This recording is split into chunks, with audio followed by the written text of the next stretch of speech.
Hi friends, it's Valerie. Welcome back to my channel and welcome back to this week's What's for Dinner. If you are new here, I would love if you would hit that subscribe button and join my YouTube family.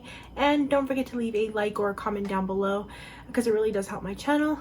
This week's What's for Dinner, I've got some new meals for you.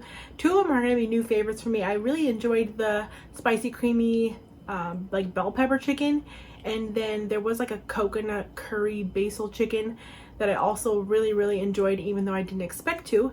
But anyways, let's just get started. Okay, so I started the week off with some fast food. I got Carl's Jr. I just get their superstar combo with the fries, and I was really craving like a Jack in the Box taco, but not as the full meal. So I did stop by there as well and got a Jack in the Box taco because those are so good. And overall, this is just something we really like, so it was enjoyable. This was a throw together meal for me, but I'm taking some of these like mozzarella raviolis. You can use any kind you want, even the freezer kind if that's all you have. And I just put them in some heavily salted boiling water, and I'm just cooking for the few minutes according to the package direction. And then I drained them to the same pot. I've added a little bit of butter. I've added in a pound of shrimp. I had only cooked shrimp already, so that's what I'm using. And then I used some squeezed garlic in there. I'm just letting those warm up in that. They're already cooked, so they just need to warm up. And then I'm taking some pesto and adding that in there a little at a time until it's to my liking. That's just to preference. Simple as that. I added the pasta in there and stirred it together. I didn't get a clip of that apparently, but I made some cheese bread on the side, and I had some cucumbers, so I just had that with some dressing, and I put some Parmesan on top of the pasta. This, like I said, was a throw together meal, quick, easy, and just really saved me some time, but very delicious. I love anything with shrimp. You could of course leave shrimp out and do chicken or no meat at all if that's your preference. For this recipe, I'm taking some mini sweet peppers and slicing them up thinly. The recipe says you can use these or bell peppers. I had these and I like them, so I did figure I would use those, but you can just use, it says 2 bell peppers. I just kind of eyed how much I would want on top of my chicken, so I'm using less chicken than the recipe calls for.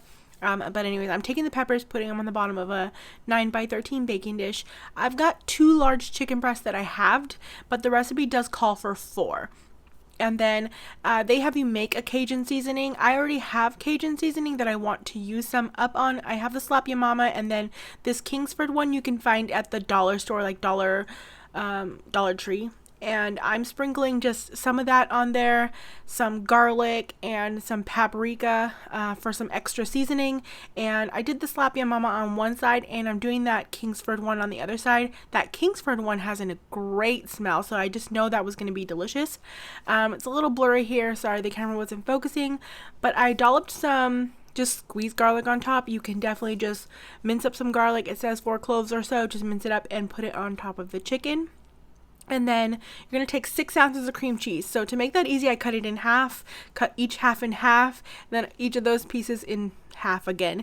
And you equal like nice even sized pieces. That makes it easy to cut them evenly if that helps you.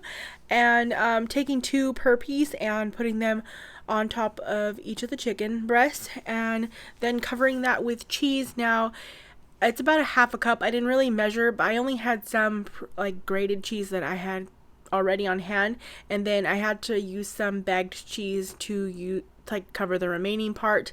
And then I baked this at 375 degrees, and I baked it for about 25 minutes. Now, it could be 30 to 40 minutes depending how thick your chicken is. If you have really thick chicken, you're going to want to check that.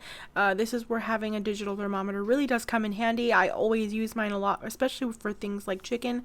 But anyways, when serving, I just put the bell peppers that were under the chicken on top.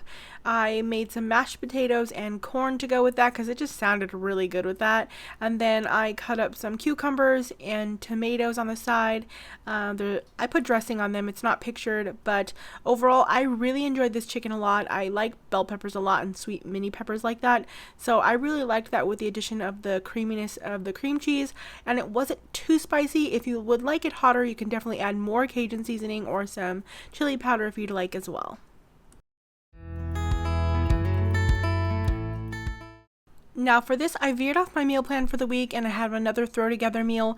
You can definitely do all these ingredients like the mac and cheese and the pulled pork or even pulled chicken like from scratch. I can even link a recipe for that type of meal in the description box down below. But I'm using some already pre-made mac and cheese or stuff like that and pulled pork that's ready to go in this because I needed something very, very fast. So I just boiled those noodles up, mixed together the mac and cheese. I had two different kinds of mac and cheese, but they were similar in flavors, so I put those together and I put them in the bottom of a baking dish, and then I covered that with the pulled pork. Now this tray covers, I'd say if you're making 2 boxes of mac and cheese, you'd want 2 trays of the pulled pork.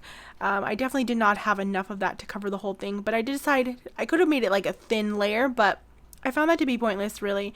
So I figured I'd put it all on one side, and then this way I could have just like some mac and cheese on the side, like if I like as leftovers, maybe for like a lunch or to go on the side with another dinner a different day.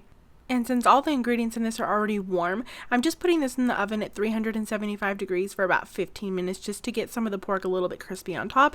And I'm making some green beans to go on the side with this with just some butter, salt, pepper. I believe there's garlic powder in there. And that's it. I just served it up like that. This was actually really delicious. I would love to make a variation of this, of everything from scratch, like a more cheesy mac and cheese. And then I probably would do pulled chicken to try it next time. But altogether, it was really, really yummy.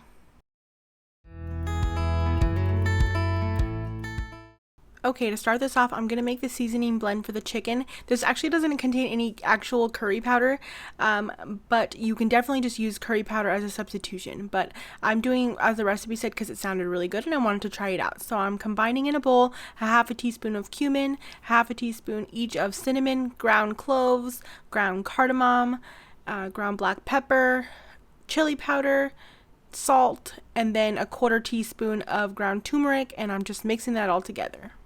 I'm also dicing up about 2 jalapenos. I did remove the seeds from my jalapeno so they weren't going to be too hot. You can leave them in, of course, if you like that extra spice. I'm also dicing up about 3/4 cup of onion. I think I'm just using a yellow onion here. And then I'm cubing up a pound of chicken into some bite-sized pieces. They say about 1 inch typically for bite size. I like it a little bit smaller than that. And then I'm seasoning that chicken with that mixture we made. I'm just getting it all over all of that chicken, and just work with it. If you don't like it on your hands, of course you can use gloves. I'm out unfortunately, so I'm just having to use my hands here. But get it all massaged into your chicken, and then I just placed it back in that same bowl I made the seasoning in, because you're going to let that sit for about 30 minutes so we can get all those like flavors into the chicken. And then I'm adding 1 tablespoon of oil to my large skillet over medium-high heat. I'm using avocado oil here. And to that I'm also adding the jalapeno and onion, giving that a good stir. Gonna let that get coated in the oil and begin to cook down, saute for about just 3 minutes or so.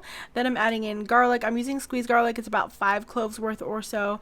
And just stirring that as well. I'm gonna let that become fragrant for just about like a minute. And then I'll remove that from the pan, and to the same pan I'm adding another tablespoon of avocado oil, and I'm adding my chicken to that. I feel like I need a little more oil, so I sprayed a little bit more on that, and I'm just cooking it for about 6 minutes. I didn't do mine in batches because I had a nice large skillet here, but if you do need to do it in batches, that's fine. Just 6 minutes about total. I always just like use my spatula. If I can break the larger pieces of chicken like easily with the spatula, like they just fall right apart, I know that the chicken is done, and I can also check the middle of the bigger pieces, so that will help me see that there's no pink remaining.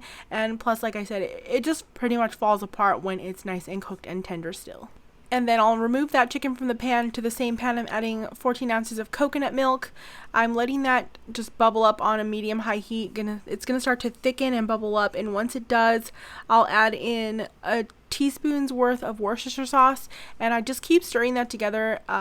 The thicker parts will be on the edge. That's why I use my spatula to kind of scrape them back to the middle, and you can cook that down however much you like. I wanted it to be a little saucy to go on my rice. So then I'll add back in that chicken and jalapeno onion mixture, give it a stir, and then add in a tablespoon worth of ginger. I didn't have fresh ginger, so I just used a squeezed kind, and then about a 1/3 cup of fresh basil leaves that I chopped up.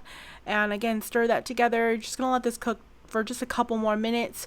I served this over some jasmine rice, and I just had cucumbers and tomatoes on the side with dressing. I had a lot of tomatoes to use up this week, so it's an easy side. I was going to roast some kind of vegetable on the side, but this actually paired well. It was a nice, cool vegetable on the side. But man, did I really actually enjoy this meal a lot. I wasn't quite sure if I'd love it because I haven't always been the biggest fan of curry in my life. I haven't had it in the more recent years because I just remembered not liking it, but I have been contemplating trying more things like that. I don't know if the fact that they made this specific seasoning blend for that was what did it for me, but I really liked that a lot. It did have a slight kick of spice, so just keep that in mind. Either test your jalapenos, see how hot they are, or cut back on the chili powder. If you don't do spice very well, you can always take out something like that. But I really love this a lot, and I'm definitely making it again. I'm starting off by taking the radishes I already had on hand. I don't have an exact measurement on them, but the recipe does call for 12 ounces of radishes cut into fourths. You can buy them already like pre-trimmed or like with the ends trimmed off. Mine weren't like that, so I had to like trim them off, and then I just quartered them myself. And then to them, I'm adding about 3 tablespoons of olive oil, about a teaspoon's worth of garlic powder, a half a teaspoon of black pepper, and a quarter teaspoon of salt. And the one thing I forgot was the Parmesan at this point, but it'd be a tablespoon of grated Parmesan, and then mix that all together. Here it is in my air fryer basket. These are typically like a keto dish to substitute for potatoes. They are not a substitute for potatoes, okay? Potatoes are amazing. They were delicious, don't get me wrong, but they are not potatoes. But I had potatoes like already because I'm not keto. I just wanted to try the recipe itself. I had a little bit of potatoes left over, so I pretty much seasoned them the same as I did the radishes and threw them in at the air fryer at the same time. And I did just sprinkle the Parmesan on top of them while they were in the air fryer basket. And I air fried them at 400 degrees for about 15 minutes, but if you're doing it in the oven, it's about 400 degrees for about 25 minutes. And another side dish that I had on the side that I've showed you guys before is this mushroom risotto from Aldi. I love this stuff. It's so easy to make and it's so delicious. I add a little Parmesan into it like it recommends on the back. And I've never made risotto from scratch, but I definitely need to give that a try because it's just something on my list of things to make. But in the meantime, I'm going to be having this because I really enjoy it. I had this whole meal with a steak on the side. That was my main protein. I've shown that in the Ninja Foodie Grill before, but I didn't get a picture of me doing it here or anything like that, but I just seasoned it with the Kinder's Prime Steak seasoning and grilled it up in there for like 8 to 10 minutes, just depending on like my doneness for medium rare. But overall, this was a delicious meal. I loved those radishes. Like I said, not a substitution for potatoes, but they are very delicious. In general, I do love radishes, like raw radishes. I love them. So roasting them was also extra delicious. Thanks so much for watching, friends. Don't forget to hit that subscribe button and that little bell so you don't miss out on any future videos, and I hope you all have a great day.